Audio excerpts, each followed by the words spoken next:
അനൂപിന്റെ തലയിൽ കുരു വന്ന കഥ ആർക്കെങ്കിലും അറിയാമോ? അതറിയത്തില്ലേ? പറഞ്ഞല്ലേ? അപ്പോ ഞങ്ങൾ ഒന്നിച്ചൊരു പരിപാടി പോയപ്പോ അനൂപിന്റെ ഈ ബ്രെയിനിലൊരു മുഴ, ഇവിടെ ഒരു ചെറിയ മുഴ കണ്ടു. ഇങ്ങനെ മുഴ കണ്ട് ഞങ്ങള് നാളെ മറ്റന്നാളത്തെ പരിപാടിയുണ്ട്. അനൂപിന് ഇങ്ങനെ തടവിപ്പിച്ച് അനൂപ് ആദ്യമായിട്ടാണ് ഇത് അനുഭവിക്കുന്നത്. അനൂപ് ഞങ്ങൾ തലയിലൊരു ഇവിടെ ബ്രെയിനിലൊരു മുഴയുണ്ട്, അത് കാണിക്കുന്നു പറഞ്ഞ് ഞങ്ങൾ അവിടെ ഒരു ഹോസ്പിറ്റലിൽ കൊണ്ടുപോയി. ഹോസ്പിറ്റലിൽ കൊണ്ട് സ്കാൻ ചെയ്തു, കുറെ നേരം ടെസ്റ്റുകളൊക്കെ നടത്തി. അതിനുശേഷം ഡോക്ടർ വന്നപ്പോൾ ഞങ്ങൾ ചോദിച്ചു, സാർ നിങ്ങളുടെ ബ്രെയിനിൽ ഇവിടെ ചെറിയൊരു ഇത്തരമുള്ളൊരു കുഞ്ഞ് മുഴയുണ്ട്, നമുക്കത് ഓപ്പറേറ്റ് ചെയ്ത് നീക്കേണ്ടി വരുമോ എന്ന് ചോദിച്ചപ്പോൾ ഡോക്ടർ പറഞ്ഞു, വേണ്ട, അതാണ് ബ്രെയിൻ, ബാക്കി മുഴുവൻ വേണമെങ്കിൽ നമുക്ക് എടുത്ത് കളയാം,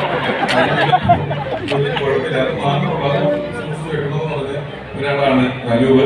ഇനി ഇപ്പോ ഞാൻ നേരത്തെ പറഞ്ഞല്ലോ, നമ്മളിങ്ങനെ ഒത്തുകൂടുന്ന സമയം